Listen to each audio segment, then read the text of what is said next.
In this video, I talk about why you don't just start. Now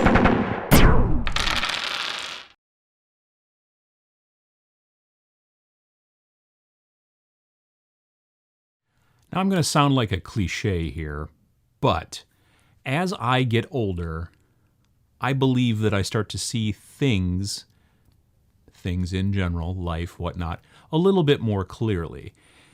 And I see myself over the last couple of years becoming more active in the things that I want to do.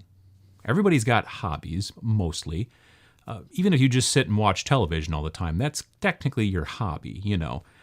But a lot of people have hobbies that aren't that. They are biking, or they are horseback riding, or drawing, or writing, or whatever. And for those of us who are into this hobby, this wargaming, thing, modeling, tabletop, gaming, the whole deal, all that stuff, we look at our hobby as a thing that we need to do to have fun. You have to do some work in general with wargaming before you can just start playing. If you're into board gaming, you have to open up the box, maybe punch out some cardboard bits, maybe slot some things together, shuffle the cards, that kind of jazz. But with wargaming, one of the things that really keeps some people out of the hobby is a lot of the prep work that has to go into it before you can even really play. Now, I'm not even talking about the painting and things like that.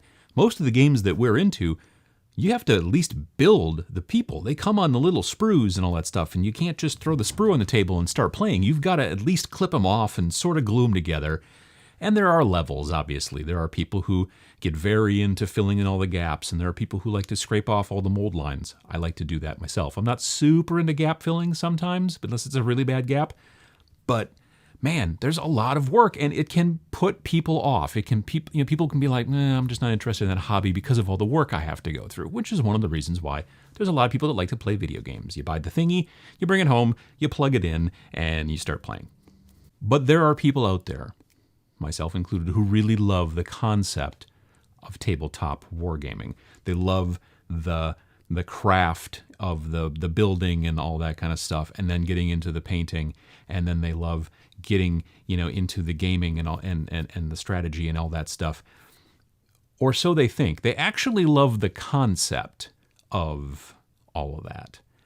But when it comes time to actually sit down in front of your hobby desk or wherever you do your work and start to do the work, that's when things become a little difficult, and the motivation to make it happen becomes difficult. Now, I've done videos in the past about how to stay motivated. I've been painting for a long time, and now I'm just starting to lose it. And so I had some tips and tricks on how I try to keep myself motivated, and you can watch that video up here. Pachow. But I'm not talking about how to stay motivated. I'm talking about how to get started. I hear from people all the time through Facebook messages and YouTube comments and all kinds of stuff like that. People who are like, I've been watching your videos and you have convinced me, and I have started now to get in and do the hobby. And I absolutely love hearing that kind of stuff, because that's really the mission statement for this whole thing I'm doing. I am trying to get more people into the hobby. I'm trying to get people who are on the fence, to come on to our side of the fence. I'm trying to get people who are thinking about it started. And this video, for me, as I was thinking about it earlier today and the last couple of days, preparing for the video, this is kind of a declaration, because I want to start to work harder to get people actually off their asses and actually start building and painting and then playing and all of that stuff. It's hard. You go to work and then you come home, or you go to school and then you come home and maybe you have dinner or whatever it is. And then you just, a lot of times you just want to sit on the couch and just veg. And that's great. But then that's your hobby, frankly. One of the ways that I have been able to start really putting out a lot more work, building more terrain, making more models happen, doing all this stuff, frankly, and you may not want to hear this, I just stopped watching television. I mean, here and there, I watch a little bit. There's a couple of shows once in a great while. Luckily nowadays, and this is sort of nice, nowadays shows, like there'll be like a season and it's maybe only 13 episodes, and then you don't get to see it again for like another year or whatever. Like Game of Thrones or Fargo. I love Fargo a lot.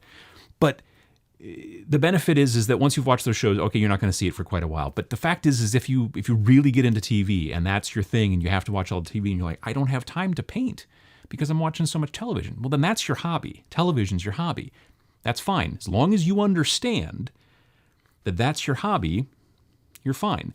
Then you should probably sell your stuff. You should sell your models and things like that because you've only got so much time. All of us in the world only have so much time. So you have to decide what it is you want to do.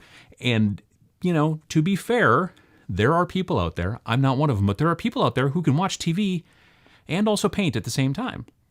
Multitasking is a thing. It's a real thing. I can't do it because when I'm trying to paint and I'm trying to watch television, then I just end up watching television. I've talked about this before. And then I stop painting and my brush dries out. But audiobooks, podcasts, things like that, I'm still multitasking. I'm reading a book, but I'm also painting a model or building a model or whatever. And it's a great thing to do. So you're still getting your stories, the things, your enjoyment, while you're also getting the enjoyment from working and getting things done. There have been people that I've been seeing at stores for years pushing around unpainted plastic models as they like to play. And then they complain about, I just don't have the time, man. I just don't have the time to paint, man. I wish I could. I just wish it would go faster. Do you know anybody who's a commission painter who will work for almost free? Because I would really love to, get somebody else to paint my stuff for me for almost nothing. And yeah, do you know anybody like that? And I have to say, no, I don't know anybody who really, really likes to paint so much that they'll do it for free when it's somebody else's models. I'll obviously paint my own models for free. Pretty much, yeah, that's how that works. But the fact is that you have to kind of decide, is this a thing you actually want to do? And if you're watching these videos, it probably is. And let me just give you a piece of advice. It's not that hard. All you have to do is get moving, get motivated, and once you paint your first thing, it will become easier. You'll start to enjoy it a little bit more. You'll be like, hey, this is cool. I could try this to improve next time and go that way. And then you get that momentum. The fact of the matter is that if you sit at the shop and complain, nobody wants to hear complaints. Fact of the world. Nobody wants to hear complaints. You need to basically shit or get off the lawn, as I have been known to say in the past. You need to basically decide, I'm going to do this now. And maybe you're going to cut out some of the television because you're going to take a day a week and you're going to make it happen down in the basement or in wherever your room is that you like to paint and do all that kind of stuff. You're going to go that direction. And I want more people to be doing that. I want less complaints. We all want less complaints, obviously, in the world. But people who say, man, I just wish I had the time. You do. We all have the same amount of time. Now, if you work all the time, you work 12 to 15 hours a day, 7 days a week, then you don't have the time, admittedly. I'm not going to lie.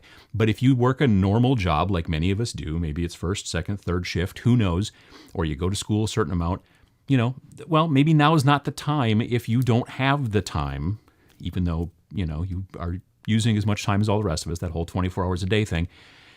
Maybe you want to wait a while. Maybe you want to do something else. But if you really like the concept, and if you're afraid of it, there are people who are like, I don't have the time, I don't have the motivation.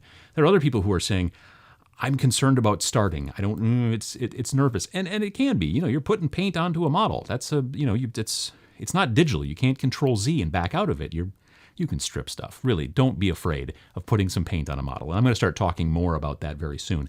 But the fact of the matter is I just wanted to make this video and say to people, you can do it. You can build. You can paint. You may have never done any kind of art stuff ever throughout your school career.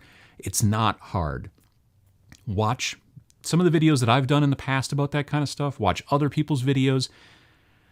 Don't watch videos that are super high level.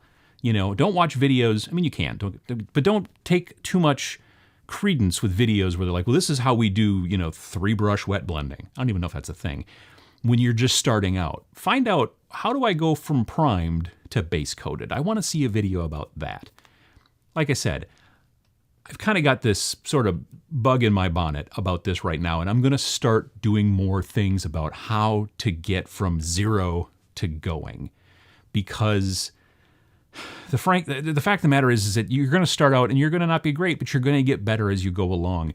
And less crappy is always a benefit. That's always something you're looking for. That's what you want to get. You want to get your painting to be less crappy. And that's always forward movement. It's always progress.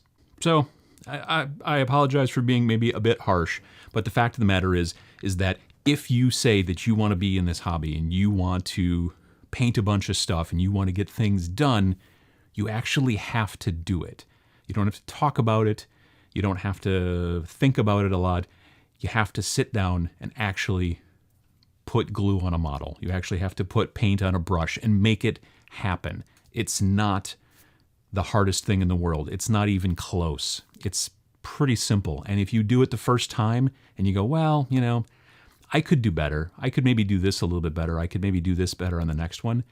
That's what all artists feel. If you, as an artist, ever come up to a thing that you've finished and said, this is perfect, I could never do anything better, that's not good. That's not good as an artist, because that means you've given up. All people who do these things always expect that the next one will be better. So start now, otherwise you'll never get to the next one.